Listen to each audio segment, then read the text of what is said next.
बिस्मिल्लाहिर्रहमानिर्रहीम अस्सलाम वालेकुम students, welcome back to my channel all about maths with सहर।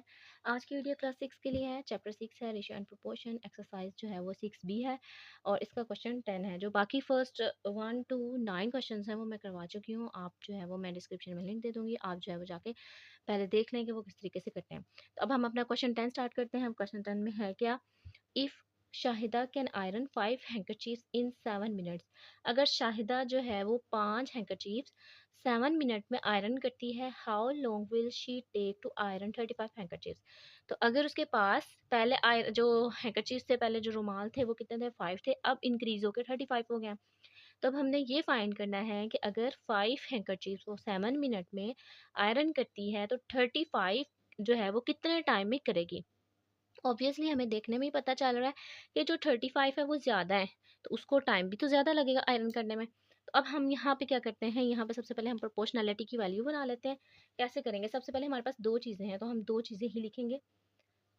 फर्स्ट ऑफ ऑल लिखेंगे हैंकरचीफ्स,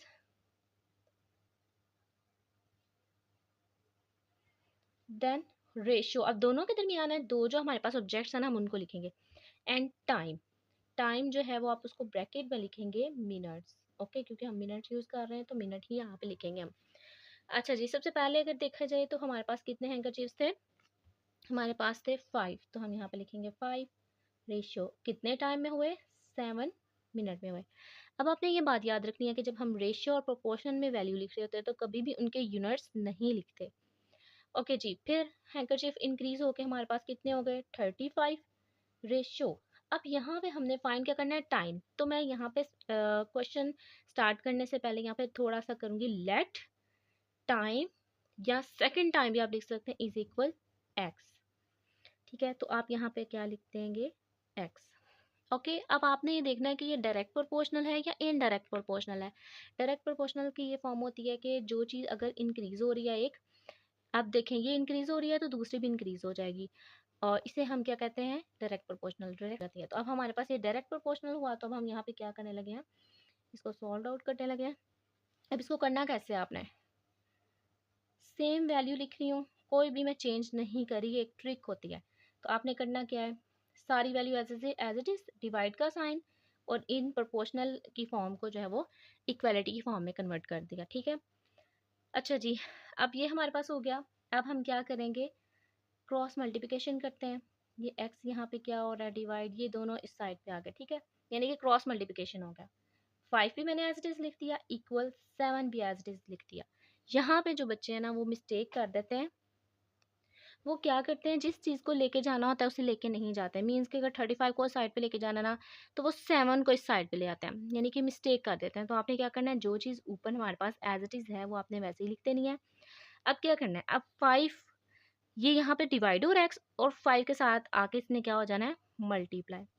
सेम 35 यहाँ पे डिवाइड हो रहा है और 7 के साथ इसने आके मल्टीप्लाई हो जाना है। ठीक हो गया, अब क्या करना है, अब यहाँ पे आप चाहें तो आप इनको पहले मल्टीप्लाई करने के बाद फिर आप इसको 5 को डिवाइड करें, पर मेरे पास एक और ट्रिक है, वो ये कि हमें एक्स की वैल्यू चाहिए, तो 5 यहाँ पे मल्टीप्लाई हो रहा है और इक्वालिटी की उस साइड पे जाके क्या हो जाएगा, डिवाइड। अब देखिए मैंने 5 को करना है ना डिवाइड, तो 5 को मैंने अभी नहीं लिखा, बाकी सारी value same as it is लिख दी। अब मैं इसको देखूंगी, ये यहाँ मल्टीप्लाई हो रहा है तो इस साइड पे आके ये क्या हो जाएगा, डिवाइड। क्योंकि यहाँ पे बच्चे मिस्टेक करके वैल्यूज़ को आगे पीछे डिवाइड और मल्टीप्लाई कर देते हैं, तो ये चीज़ आपने बिल्कुल ध्यान से करनी है। अब क्या करेंगे, अब कट करेंगे। अगर या तो आप इसको सीधा मल्टीप्लाई करके डायरेक्ट डिवाइड करते हैं, तो मैं यहाँ पे कटिंग करना ईजी ज़्यादा होता है तो वो ये कर रही हूँ। 5 वन ज़ा 5, 5 7 ज़ा 35, तो हमारे पास बचा 7 मल्टीप्लाई बाय 7। तो एक्स की वैल्यू जो है वो हमारे पास क्या आ गई, 7 7 ज़ा 49। अब देखा जाए अगर मैं यहाँ पे 49 रखती हूँ तो हमारे पास 5 पहले हैंकरचीफ्स थे तो वो 7 मिनट में हुए, फिर हैंकरचीफ्स बड़े इंक्रीज हुए, तो जो टाइम है वो भी क्या हो गया, इंक्रीज हो गया। क्वेश्चन नंबर 11 है, in a certain town the ratio of the number of cars to that of taxis is 15:4। अब एक टाउन में उसने क्या बोला है, क्वेश्चन में एक टाउन में जो number of cars to date of taxis, यानी कि कार्स और टैक्सीज में जो रेशियो है एक टाउन में वो कितनी है, 15:4। इफ़ देयर आर 172 टैक्सीज, अगर जो है वो रेशो कितनी हो 172 हो in the town, find the number of cars there. पहले उसने रेशो बताई है और साथ ही उसने क्या किया है, टैक्सी की जो है वो टैक्सी के नंबर्स बता दिए हैं और फिर पूछा है साथ ही इसकी कार के जो है वो कितने नंबर्स होंगे। अच्छा जी, सबसे पहले तो हम क्या करते हैं, जो चीज़ हमने फाइंड करनी है सोल्यूशन लिखते हैं। जो चीज़ फाइंड करनी है हम उसको लेट कर लेंगे, लेट नंबर ऑफ कार्स। आप कुछ भी लेट कर सकते हो तो ज़्यादा बेस्ट है कि आप एक्स लेट कर दो, तो एक्स हमने यहाँ पे लिख दिया। अब हमारे पास चीज़ें क्या थी, दो दो दो चीज़ें थी हमारे पास, एक थी कार और एक टैक्सीज। तो सबसे पहले आपने ध्यान से देखना है कि पहले क्या चीज़ है, ये ना हो कि आप जो है वो पहले लिख रहे हो टैक्सीज है ना कि कार है। नंबर ऑफ कार्स, कार्स पहले है, रेशो फिर सेकंड पे क्या है टैक्सीज। उसने बोला है cars to rate of taxis, यानी कि कार से हमने रेशो की रेशो फाइंड करनी है टैक्सीज की। तो टैक्सीज हमारे पास आ गया, टैक्सीज। कार्स पहले कितनी है 15 और टैक्सी हमारे पास 4 है। देन अब हमने यहाँ पे देखना है कि किस चीज़ की है। इफ़ देयर आर 172 टैक्सीज, तो आपने टैक्सीज के नीचे ही उसका नंबर लिखना है। आपने ये मिस्टेक नहीं करनी कि आप पहले लिख दो, नो, जो इसकी वैल्यू दी हुई है आपने वही लिखनी है। अब हमने जो लेट किया था नंबर ऑफ कार्स, क्योंकि वो फाइंड करना है तो वो मैं पहले लिखूंगी, बिकॉज उसी के नीचे तो वो चीज़ आएगी। अच्छा, सबसे पहले अगर देखा जाए यहाँ पे रेशोज़ क्या बताई हुई है उसने, देखने में हमें पता चल रहा है कि कार्स ज़्यादा हैं और जो टैक्सीज़ हैं वो क्या हैं, कम हैं। ये पहले टैक्सीज़ कम हैं और कार्स क्या हैं, ज़्यादा हैं। तो उसके अकॉर्डिंग ही इस फर्स्ट रेशियो से ही हमें पता चल जाएगा कि ये क्या है, डायरेक्ट प्रोपोर्शनल है।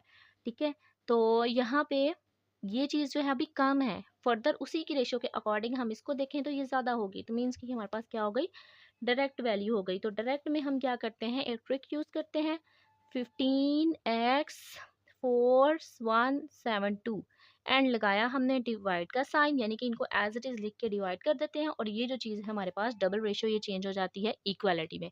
क्योंकि जब डबल रेशियो हम ज्वाइन करते हैं तो वो हो जाता है प्रोपोर्शनल, और प्रोपोर्शनल जो है वो किसके इक्वल होता है, इक्वल के। तो मैंने इस प्रोपोर्शनल को कन्वर्ट कर दिया इक्वल में। अब क्रॉस मल्टीप्लिकेशन करेंगे। ठीक है, क्रॉस मल्टीप्लिकेशन में यहाँ पे मैं अभी भी एक ट्रिक यूज़ कर रही हूँ, 15 space then equal 4 then space. अब क्या करना है जी, अब हमने 15, अब देखना है 15 का जो एरो है वो किस साइड पे आ रहा है, 172, मीन्स के 172 ने 15 से मल्टीप्लाई होना है। देन 4 का देखेंगे, 4 के साथ होना है किसने, x यहाँ पर डिवाइड हो रहा है 4 के साथ, इस साइड पे जाके क्या हो जाएगा, मल्टीप्लाई। ठीक हो गया। अब हम क्या करेंगे, यहाँ पे एक्स हमें चाहिए, मेन चीज़ तो हमें पता है कि हमने एक्स फाइंड करना है, मीन्स की cars, number of cars find करनी है।